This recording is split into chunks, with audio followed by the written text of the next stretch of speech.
My classroom, I won't show you another video, but this is, again, the key point here is that, who's asleep? Who's not engaged? I can't find anybody there that's not engaged. Everybody is proactively engaged in this world of millennials and smartphones, right? There isn't anybody who's sitting there quietly asleep on the morning. And this is the outcome. Sound I talked about, and I just don't think I'll get any sound on this, but it's really a lot of argument, boisterous, quite loud. This is a very mixed group here. I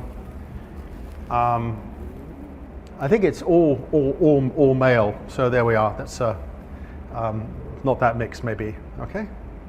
Yeah. So classroom logistics. Before each class, I have a folder for each team. I'll have a folder with Alpha on, a folder with Bravo on, a folder with Charlie on. And I will hand out, at the front of each envelope, I have the name of the students on. And then I will, within that, I put in one scratch card, I put in the individual test papers, I maybe put in some other things I want them to have in the class, and they have that. And at the end of the class, they give that back to me before they leave. And when they give it back to me, they have to give everything back. They give back the questions, the scratch cards, the answer sheets, and everything. If there's a reading, they can keep that, but usually I keep the readings out separately or before class, because the reading is done before class. Sometimes there may be in a class a little bit of something to hand out in a class, like here, but usually it's all given beforehand or in advance, it's on Blackboard. So in the envelope, there's just the question paper, there's an individual answer sheet, and there's a scratch card for the team answer sheet. And I want back everything at the end. Of course, I can photograph things, but I want everything back at the end. And I check that, and I say there's no marks unless I get it all back. So, classroom logistics, I prefer the team folders before class. I use a seating plan to get students in the right place. So before the course starts, I'll come to the classroom and I'll sort of photograph it, and I'll know where the seating is, and I'll do a simple layout using Excel, and I'll just allocate maybe those, this block here would be A, B, C, D, and then when students go to sit in their teams, I just put it on the board so everybody knows where they're sitting. Okay, so that avoids that problem, right? So I've got that up on the board before so they can go to sit in the right seat once we've allocated teams. Right? It's better to try and score individual tests than a team test if you can. The reason for that is that you can see where students are having problems, but I can't grade into 150 individual tests in a classroom. There are computers that can do this, but I don't think they're reliable because students sometimes make mistakes, and ticks are in 2 boxes and things. So I do that at home, but I will know from students what are the problems areas. I can say, well, any questions give you a particular problem, and I'll know from experience. And then I will give a mini lecture in the class. So, for example, if I've got 2 weeks' time, 2 classes of 50 minutes, after the team retake of the test, I'll give a mini lecture, and I'll sort of know in advance what the difficult areas are. And then I'll ask any other major issues, right? Major issue areas. So I give a mini lecture. So here, we conclude team tests, then we have appeals. Now, typically an appeal is where a group in team-based learning puts a hand up and says, we as a team wish to appeal question 3 because we believe the wording is ambiguous, it could have been B or C, and so forth, right?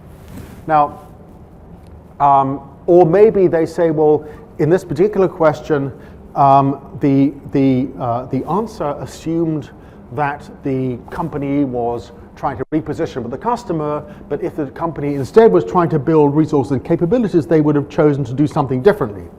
And that's fine, that's sort of right.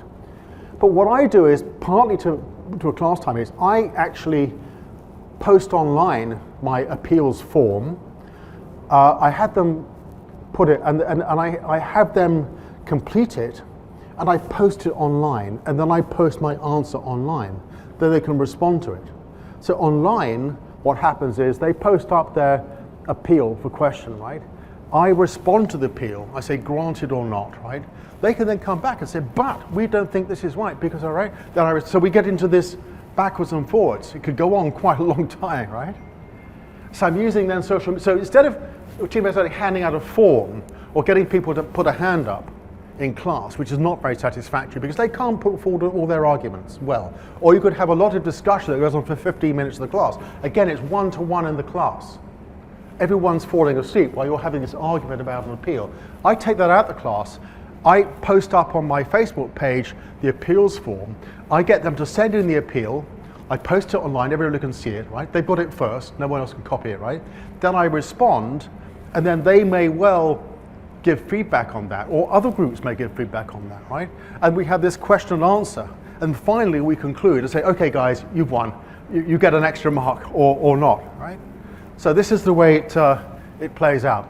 And then we have question and answer clarification. So here's an example of a class from a lecture theatre, which is a conventional lecture theatre, steps going up, amphitheatre, like a Roman amphitheatre. I got, one team here, one team here, one team here, right? In universities that use this extensively, team-based learning extensively, whole classrooms are designed with circular tables, IT equipment, and everything to work with team-based learning. The entire internal architecture of the classroom is designed for, so University of Bradford in the UK, for example, and some of the American universities have really got all the interior design is all based on team-based learning. Different round desks at different heights and different levels, and IT-driven, everything. But this is what I work with. And over here, in this particular example, this is my chemistry lecture 2 seating plan. It was a terrible lecture theatre. This is where I was playing Led Zeppelin's Stairway to Heaven when this professor walked in. Oh my God, I've had it now. But anyway, so here's Team Alpha, Bravo, Charlie, Delta, and they can come together and they can actually work here. There's a couple of empty seats here, and here the teams some empty seats like that. So I've got this ready to put up for when I got my teams formed in the class. Okay. The scratch cards example here. This is one of my scratch cards. Now here, the scratch cards, I always get students to add up their score. They hand it in, and then I check it. Right. Now here's why. Right? Here's an example where students have got it wrong. I told you I give 1 mark if you get it right. Right. If it's a second go, I give a half mark. But I don't give anything for third or fourth, because actually at that point, you can guess and get it right? I mean, you're selecting out of a smaller number of choices, right? Some people will give like 4, 3, 2, 1. I don't do it. I just give 1.5, and then I add it up. Right? You can always change it. So here, there's a problem, because here the student team had given themselves a mark for question 11, right? Either by accident or trying to trick me, right? But I said, that's a half, right? So they gave themselves 12 out of 15 here, right? And I've actually said 12.5. I've said, no, it's 12 out of 15, okay? So I've corrected it. So I check the team scores, right? And then sometimes I photocopy that and post it or send it to them and say, this is what you did wrong, right? So this is bulletproofed, okay? So this is one of my scratch cards which I completed, right? This is handles appeals. There can be either ambiguity in the question or ambiguity in the readings. When I say ambiguity in the readings, it doesn't have to mean it's ambiguous. It can mean there's 2 ways of approaching a problem. Think about naively cancer treatment, right? There's radio, chemo, operation. Which is right? I mean, you can argue either way. So, or maybe do all 3. In strategy, it's a bit like that. There's different ways of doing it, really. So it's not ambiguous, just there's different approaches. In some cases, as you move towards application, the multiple choice questions, you get into this situation. Now here, what typically happens is in team-based learning, in a conventional team-based learning, you ask anyone who would appeal, team says, yes, we wish to appeal question 3, and then you have the discussion, and it can go on, and I don't do that. I put it all online, not on Blackboard, on Facebook, right? I come on to that, right? People will post up, say, hey Chris, we've got a, because it's quite casual. I say, we're going to appeal questions 4, 5, and 8, right? And here's the, right?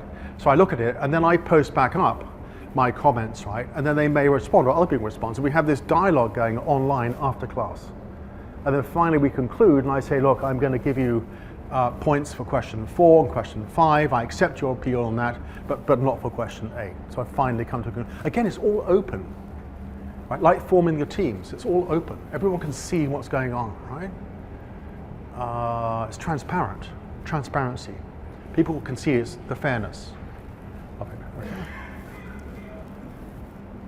Okay. Here's an example from online, just a couple of examples. Team hotel,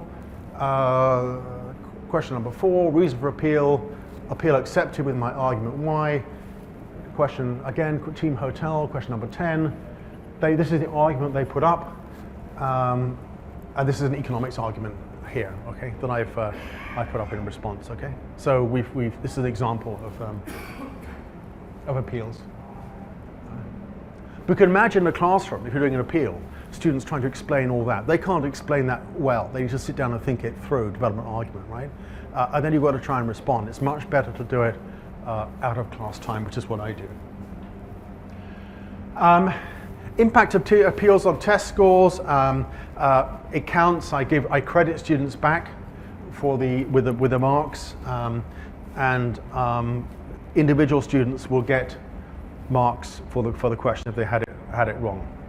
So then at the end of the readiness assurance process, we've now had the individual test, the team test. We've gone through appeals, which I will do subsequently, but then I go through and find out, what are the areas where students have had a problem. What are the particular areas? And some areas I know in advance I'll need to talk more about. It's quite complicated. It's hard to explain, it's hard to read about it. You have to sort of talk it through. So I sort of know in advance the challenging areas for students. And I've got some things prepared, some slides prepared, and can also then respond if questions, if students say, well, look, if everyone says, look, we got question 3 wrong, then I know I've got to tackle that particular topic. So that's this, allows me to effectively focus my attention on the problem areas rather than mechanically going through every slide on everything that they actually are going to be taught. Again, at the end of the readiness assurance process, you've got your envelope, they put everything back in the envelopes and hand it back to me, or they don't get it seriously. I get everything back, right? So this is the first part, the readiness assurance process of like a 2-week block, and then we move on to the application exercises after this. Right, so let me move on to how I use social media, because I use social media much more intensively in the application exercises.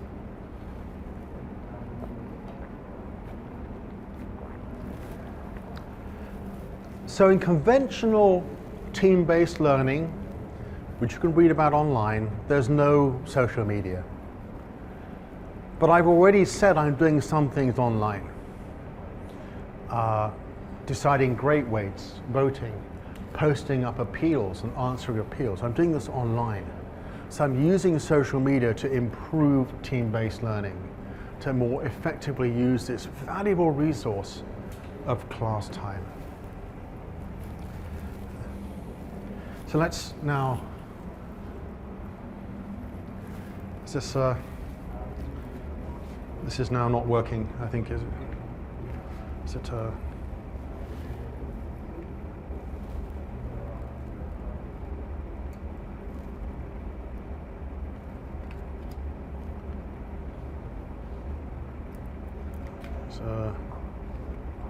but the batteries are fine. It's yeah, the batteries are fine. It's just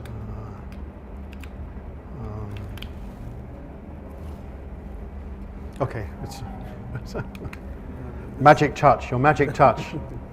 You must have prayed very hard. It's really working. There we are. Okay. Let me just go through here. Okay. Blackboard, Moodle. I'm working on Moodle all Thursday, grading some late summer assessments at UCL. It's better than Blackboard, but how different they are to Facebook, Instagram, online. The big difference is the speed. When you post something, as I did to Facebook in the break, I was commenting on a published article that Professor Rajneesh Narula has written, right, about offshoring modularization, right? But when I post to Facebook, I get it and post it, it's immediate. Okay. When I go to Blackboard, my God, I sort of go in, log on, and discussion, right? And then you have to submit it and you wait. Right? It's not interactive. It's a different to how people use technology. It's not instantaneous, it's not immediate, right? So there's a disconnect between the technologies we use every day in our working, right, and actually the LMS, the learning management systems that we use in universities like Blackboard, Moodle, Canvas, there's 2 or 3 others, right? They have the largest market share. This prevents and frustrates students. You can't have an effective discussion on Blackboard. Blackboard is a depository, a place you can deposit things for people to download. I regard it as something like, we have these storage units in the UK, buildings where you can store things. If you know that, you can sort of rent a unit, you can just store things, right? You've got a house, like all the old furniture, just store it. Blackboard's something like, I store it, I can put grades up on there at the end of it, but it's really, that's all it's used for. There's not much else you can do. I post up a syllabus, that's about it, okay? It frustrates students, right? And the more students have social networking using Facebook and social networking, the more frustrated they are when they come to the classroom and they're having to use one of our teaching and learning management systems, such as Blackboard or Moodle or Canva. Okay. So how do I use Facebook? Okay.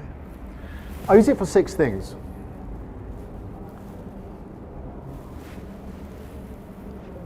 For voting for the grade weighting across the different elements of coursework assessment. I use it for that.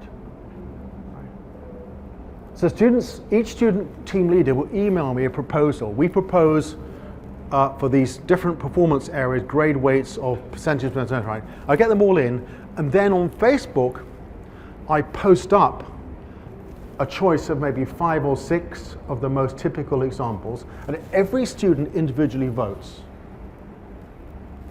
And at 5 o'clock on Wednesday, I cut off and say, okay, and then I choose the grade weighting. The students have decided the grade weighting individually. So even if a team leader, the team reaches a conclusion, some student may disagree, the student can vote for one of the other options that's there. And I choose a spread of options. So I'm using it there. And there's voting technology on Facebook, for example. Appealing questions, I've already explained, I use it for appeals. I post up appeals. It's transparency, I get better arguments, backwards and forwards, I'm saving class time. A lot of my cases are, my case assignments, typically some of it's all submitted to Blackboard, anyway. To go through the plagiarism software tests that we have up there.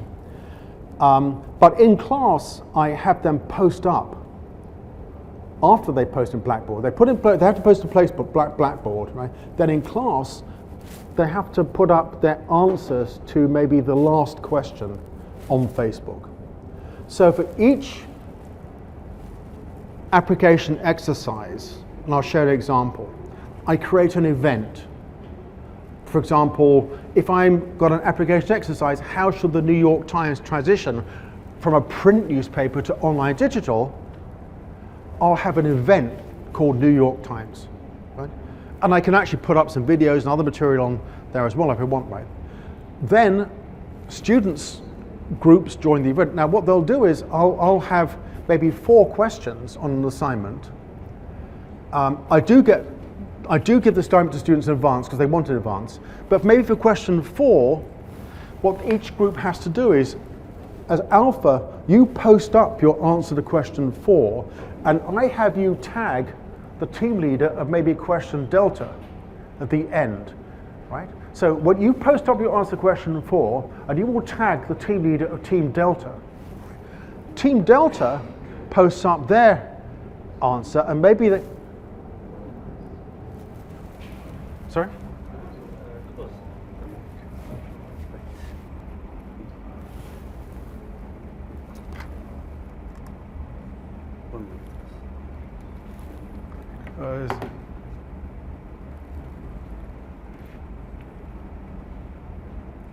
Am I okay to go?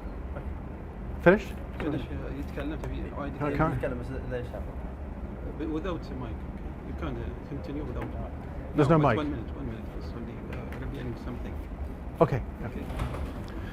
So what's happening is students want, can we have the assignments, the individual, can we have the application exercise before class? Team-based learning says no. Okay? But I give it to before class. It means students want to work on it before, and they do, right? They submit the entire assignment through Blackboard the normal way to check for plagiarism, right? But I have them post up the answer maybe to the last part of the, where's the microphone?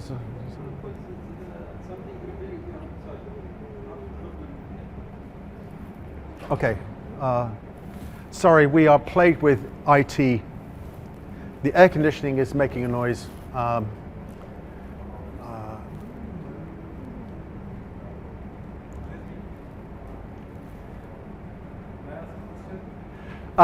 Yeah, just one minute, yes.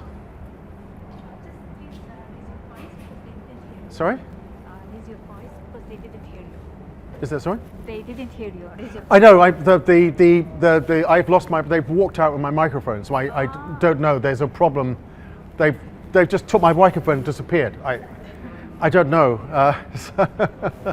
Okay, so I still use Blackboard to post up key information about assignments and so forth. I'm using Facebook as a supplement and complementary to Blackboard for those elements of the course which are very interactive and that help me to reduce the amount of time spent in class discussing things and where I can build more engagement and transparency with students, right? So, voting, for example, appealing questions, right, for example. Here, what's happening here is I have students submit to Blackboard the assignment in the normal way. I'll set up a Turnitin assignment or a safe assign assignment on Blackboard. They submit that in the normal way, just at some point in the class. The class is from 2 to 4 o'clock. I'll say by 3 o'clock, everybody must submit to Blackboard by 3 o'clock in class the assignment. Actually, then at the same time, post up your answer to question 4 on Facebook, and you tag the team leader of Team D. The team leader of Team D then review your answer to question 4, and they mark it. They evaluate it. They give you feedback on how good your solution is. Do they think that your proposal for what the New York Times should do is good strategy or bad strategy, and why? What are the reasons, right? And they'll give you a mark out of 10.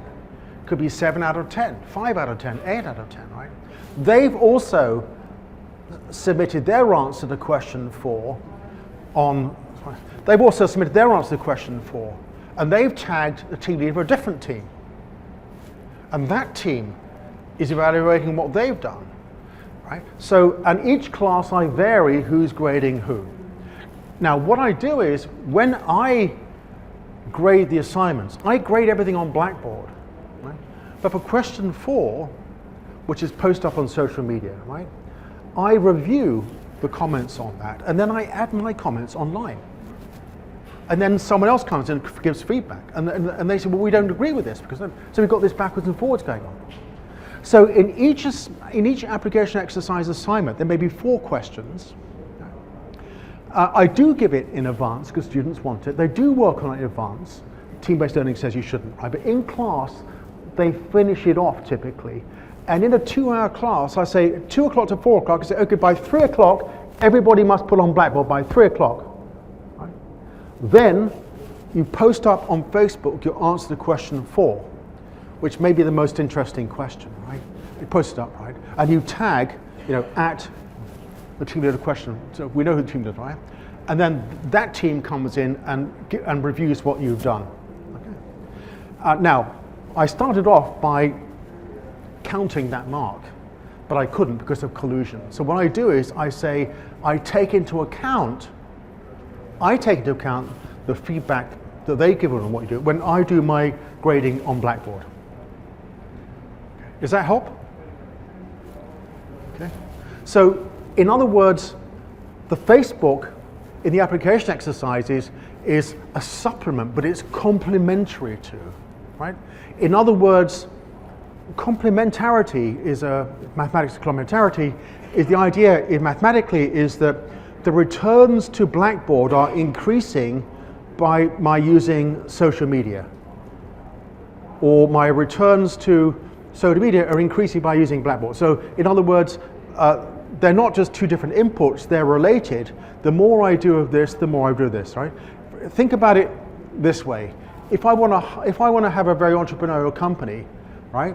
I'll hire very entrepreneurial people, I'll give them very high autonomy, and I'll give them very high pay for performance. But there's no good me hiring very entrepreneurial people if I don't give them autonomy and I don't give them a bonus. In other words, there's a complementarity amongst those 3 choices, right? People, power, pay.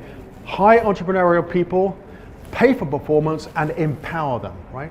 And if you do all those 3 things, you'll get big result, okay?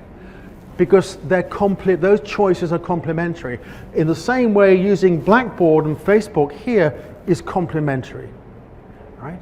So the grades are all announced are announced, revealed, shown to students on or off in the normal way, right? But the social media is a way of students putting up and discussing in class their solutions to part of the assignment, right? And then giving feedback on what the other students have done in class, okay? So that's how I'm using the social media as a complement to, right? I also have a section on Facebook where students can post up news articles, interesting things in the newspaper, journals they read about, right? Have a discussion. And I have a sort of event which is called news articles. Now, you can do that on Blackboard, but nobody reads it. Facebook, it's up there. How do they read it? Well, they get a notification, 4 o'clock in the morning. Oh, okay, right? And then also, you can post up questions and answers, okay? So let me just go through a few examples here. This is how to create the group. So you log into Facebook, you can create a group on Facebook. My group here is called MM272 International Business Management and Strategy. If you go to Facebook, you can find it, it's up there, but you won't be able to see it. I've left it up there for a reason, because you can see it's there, but you can't get in because it's closed. If you want to apply, I'll get a message saying you've applied to join, and you will get rejected. So there's a closed group. So after logging to Facebook, you find the create group link, which is on the left static sidebar. Choose outside University of Reading rather than within University of Reading. Then you type the group name, in my course, module name and module number and name, International Business and Strategy. And then I make sure the group's closed, so only people who apply to join can become members of the group. I have to make sure that all the students and only students are on the Facebook group. This can become a problem. If students have a Facebook identity, which is not a real identity, people may have a Facebook identity which says I'm, you know, I'm I don't know, Mick Jagger or something, like Mick Jagger, okay? Well, I've got to know that that actually is you in the class, right? So we had rid of that. And some people also don't want to have their Facebook, right? But then they can set up a special Facebook identity, which they could call myself, you know, MM272 Smith as a special Facebook. So then their actual Facebook is kept completely separate from them. So they set up, everyone joins, 150 people join. Okay. So create the group. Choose an icon for the group. So just choose a symbol for the group. And then as the people are joining the group, you'll get notified that, you know, whether it's full or not. You're adding a description. Then you can add a photo, add a cover photograph to the group. Perhaps find a funny photo or put something up you enjoy. You can change the photo as well.